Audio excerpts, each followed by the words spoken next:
दोस्तों, चुप रहना एक ऐसी शक्ति है जो किसी भी काम को गहराई से समझने के लिए और काम को करने के लिए ऊर्जा देती है।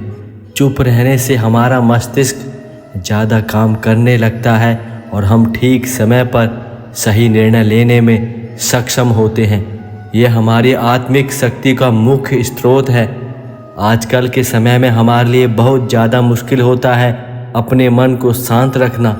यदि आपका मन शांत है तो आपका दिल भी शांत होगा, अंदर से बहुत ज़्यादा खुश होगा। यदि आपका मन दुखी है तो कुछ भी सही नहीं होगा। यदि मन शांत नहीं है तो आपके जीवन में कुछ भी अच्छे तरीके से नहीं हो पाएगा। इसलिए जो कम बोलते हैं उनके द्वारा कही गई बातें जल्दी सच हो जाती हैं, क्योंकि वो लोग सकारात्मक विचारों के धनी होते हैं और उनका मन अंदर से बहुत ज़्यादा शांत होता है। और कहते हैं चुप रहने वाला व्यक्ति भगवान और परमात्मा से सीधी बात कर सकता है। यदि जीवन में खुश रहना है तो चुप रहना भी बहुत आवश्यक है। इसका अपना ही एक अलग महत्व है। चलिए इस कहानी के द्वारा समझाने का प्रयास करते हैं कि चुप रहना क्यों ज़रूरी है, चुप रहने से क्या लाभ होते हैं, किन परिस्थितियों में हमें चुप रहना चाहिए। एक बार की बात है, एक गुरु का शिष्य ज़्यादा बोलने की आदत से बहुत ज़्यादा परेशान था। वह जब भी किसी से मिलता था तो मिलने के बाद अपने मित्रों के सामने उस इंसान के बारे में अपने विचार देना शुरू कर देता था।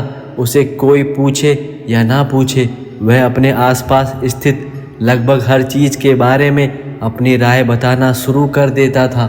आश्रम में रहने वाले लगभग हर छात्र और शिक्षक के बारे में उसकी अपनी एक सकारात्मक या नकारात्मक राय वो लोगों के सामने रख देता था। जब भी आश्रम में रहने वाला कोई दूसरा छात्र अपनी कोई समस्या लेकर उसके पास आता था तो वह उसकी पूरी बात सुने बिना ही उसे सलाह देना शुरू कर देता था। वह अक्सर अपने मित्रों से कहता था कि तुम यह काम ऐसे करो, वह काम तुम्हें ऐसे करना चाहिए था। उसे अपने आसपास की चीज़ों के बारे में जो कुछ भी आधा अधूरा ज्ञान था, मित्रों के बीच में गपशप के समय में वह बोल बोल कर अपने ज्ञान का दिखावा करता था। उसकी हरकतों की वजह से आश्रम का हर कोई छात्र शिक्षक उसे गंभीरता से कभी नहीं लेता था। उसे हमेशा बेवकूफ़ ही समझा जाता था। अक्सर उसके साथ पढ़ने वाले छात्र उससे दूर रहने की कोशिश करते थे, क्योंकि वह हर बात में सलाह देने लग जाता था। कोई भी उसे अपना मित्र नहीं बनाना चाहता था। उससे दूर रहना लोगों को पसंद था और अक्सर आश्रम में रहने वाले दूसरे छात्र उसके पीठ पीछे उसकी आदतों की वजह से उसका मजाक उड़ाते थे। और उस लड़के को भी यह बात अच्छी तरह पता था कि लोग उसका बहुत ज़्यादा मजाक उड़ाते हैं। उसकी ज़्यादा बोलने की आदत से उसे कोई भी पसंद नहीं करता था। वह अपनी आदत को बदलना चाहता था, लेकिन वह चाह कर भी हर बात पर अपनी राय देने की इस आदत को नहीं छोड़ पा रहा था। और एक दिन वो अपने गुरु के पास गया और अपनी सारी समस्याएं गुरु को बताने लगा। और गुरु ने कहा, वत्स, ज़्यादा वही बोलता है जिसे लगता है कि वह सब कुछ जानता है, और सच में ऐसे इंसान को बहुत थोड़ा ज्ञान होता है जिसे लगता है कि उसे सब पता है।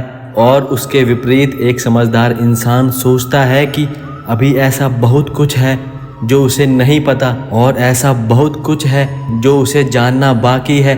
वह कभी भी ज़रूरत से ज़्यादा नहीं बोलता और ना ही कभी बिना मांगे किसी को राय देता है। इसलिए सबसे पहले खुद के अंदर से यह अभिमान हटाओ कि तुम्हें सब कुछ पता है। शिष्य ने गुरु के सामने अपना सर झुका दिया और गुरु ने शिष्य से कहा, मैं एक दिन में तुम्हारी ज़्यादा बोलने वाली आदत तो नहीं खत्म कर सकता, क्योंकि यह आदत तुम्हें खुद ही अपने अंदर से धीरे धीरे कम करनी होगी। लेकिन मैं तुम्हें यह ज़रूर बता सकता हूँ कि किन परिस्थितियों में तुम्हें शांत रहना चाहिए, ताकि खुद को दुखी होने से और किसी बड़ी मुसीबत में पड़ने से तुम अपने आप को बचा सको। शिष्य ने गुरु की बातों में सहमति दिखाते हुए अपना सर हिला दिया। तब गुरु ने कहा, इन 5 मौक़ों पर हर इंसान को अपना मुंह बंद रखना चाहिए।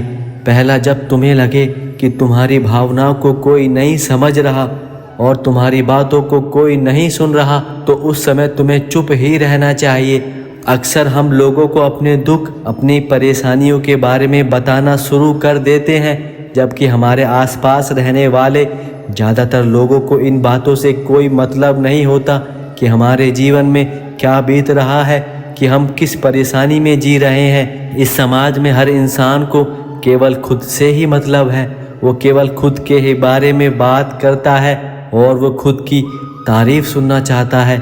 उन्हें हमारे जीवन की परेशानियों से कोई मतलब नहीं है और ना ही वो सुनना चाहते हैं। हो सकता है वो 1 या 2 बार हमारी दुख भरी कहानी सुन ले, लेकिन उसके बाद वह तुमसे दूर भागना शुरू कर देंगे, क्योंकि कोई भी दुखी और कमज़ोर इंसान के साथ रहना पसंद नहीं करता। दूसरी बात यह है, जब तुम्हें यह पता ना हो कि किस विषय पर बात करनी है या तुम्हें किसी विशेष घटना के बारे में ज्ञान ना हो, आधा अधूरा ज्ञान हो, ऐसे मौके पर तुम्हें चुप रहना चाहिए।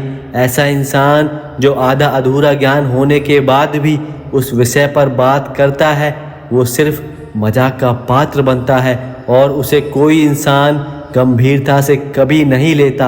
अपनी बात को प्रभावशाली तरीके से वही रख सकता है जिसे उस घटना या विषय के बारे में गहराई से जानकारी हो। इसलिए हो सके तो कभी भी आधी अधूरी और इधर उधर से मिलने वाली जानकारी के आधार पर लोगों से अपनी बात मनवाने की कोशिश मत करना, वरना आपको बहुत ज़्यादा परेशानी झेलनी पड़ सकती है। तीसरी बात गुरु ने कही कि जब कोई इंसान तुम्हारे सामने किसी तीसरे इंसान की बुराई कर रहा हो, तब ऐसी परिस्थिति में तुम्हें चुप रहना चाहिए।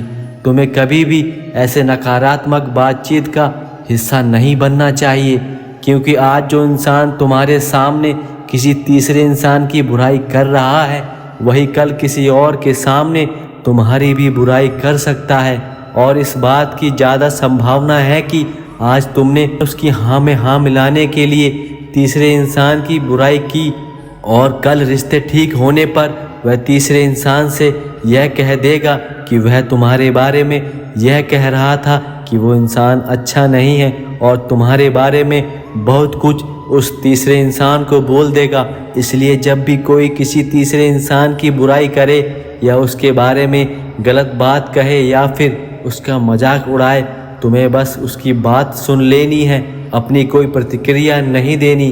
अगर तुम ऐसा करते हो तो भविष्य में तुम्हारे लिए समस्या खड़ी हो सकती है। चौथी बात, जब कोई तुम्हारे ऊपर गुस्सा और घृणा से चिल्लाए या तुम्हारा अपमान करने की कोशिश करे, तब ऐसी परिस्थिति में तुम्हें चुप रहकर सामने वाले के गुस्से और घृणा को कम करना चाहिए और तुम उस स्थिति को खराब होने से बचा सकते हो। जब तुम सामने वाले के क्रोध का जवाब ना देकर उस समय चुप हो जाते हो, तब यह बात उस क्रोध करने वाले इंसान के दिल में लगती है। गुस्सा कम होने पर उसे गलती का पछतावा होता है और ज़्यादा संभावना है कि वह अपनी गलती की आपसे क्षमा मांग ले। यदि वो क्षमा नहीं मांगता तो वो अंदर ही अंदर घुटता रहता है और अगली बार तुम पर गुस्सा करने से पहले 100 बार सोचता है। पर इसका मतलब यह नहीं है कि तुम्हें हर परिस्थिति में चुप रहना चाहिए।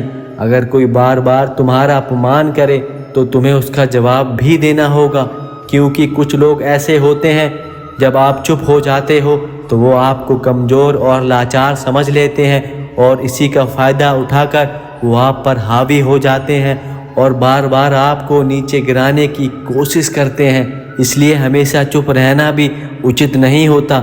अगर आपको चुप रहना है तो अपने परिवार वालों के साथ और अपने घनिष्ठ मित्रों के साथ चुप रहिए, ना कि हर किसी के सामने चुप हो जाना चाहिए, क्योंकि ज़्यादा चुप रहने से भी लोग आपको कमज़ोर समझने लगते हैं। पांचवी और अंतिम बात, जब कोई इंसान अपना दुख तुमसे बांटने की कोशिश करे, अपनी जीवन की परेशानी साझा करने की कोशिश करे, उस समय तुम्हें शांत रहकर उसकी बातें सुननी चाहिए। ज़्यादातर लोग ऐसे होते हैं कि किसी ने उसके सामने अपनी समस्या सुनाई नहीं कि उसने समाधान देना शुरू कर दिया। जबकि कोई इंसान हमसे अपनी परेशानी साझा कर रहा होता है तो वह हमसे कभी सुझाव की उम्मीद नहीं रखता, बस यह चाहता है कि हम उसकी पूरी बात ध्यान से सुन ले, क्योंकि जब हम किसी की परेशानी को ध्यानपूर्वक सुनते हैं तो उस इंसान को एक आत्मशक्ति की अनुभूति होती है। उसे ऐसा लगता है किसी ने तो मेरी बात सुनी।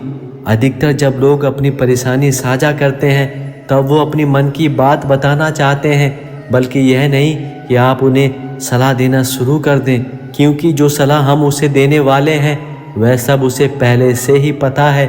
परेशानी के समय में किसी इंसान को सहारा देने का अच्छा तरीका यह है कि बस हम उस इंसान की बात ध्यानपूर्वक सुन लें। जब हम लोगों की बातों को बिना उसे बीच में रुके और बिना उसे कोई सलाह दिए सुन लेते हैं तो उसकी नज़रों में हमारे लिए सम्मान और स्नेह का भाव पैदा हो जाता है।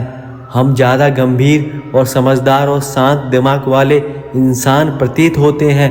इसलिए अब जब भी अगली बार तुम्हें कोई अपनी परेशानी बताए तो बस उसकी बातों को ध्यान से सुनना, और जब तक कोई आपसे सलाह ना मांगे तो व्यर्थ में अपनी सलाह मत देना। जब तुम कम बोलते हो तो लोग तुम्हारी तरफ ज़्यादा आकर्षित होते हैं। वह जानना चाहते हैं कि तुम क्या हो और तुम क्या सोचते हो। अब शिष्य गुरु की सारी बातें समझ चुका था कि किन परिस्थितियों में उसे शांत रहना है, और उसने यह जान लिया था कि कम बोलकर वह आश्रम में अपनी प्रतिष्ठा वापस पा सकता है। उसने गुरु को धन्यवाद किया और वहाँ से चला गया। दोस्तों, अगर आपको यह 5 अनमोल बातें पसंद आई हैं तो इस वीडियो को लाइक करना, और अगर चैनल पर नए हो तो चैनल को सब्सक्राइब करके कमेंट में राधे राधे ज़रूर लिखना। तो मिलते हैं अगली वीडियो में, जब तक के लिए अपना ध्यान रखना। राधे राधे।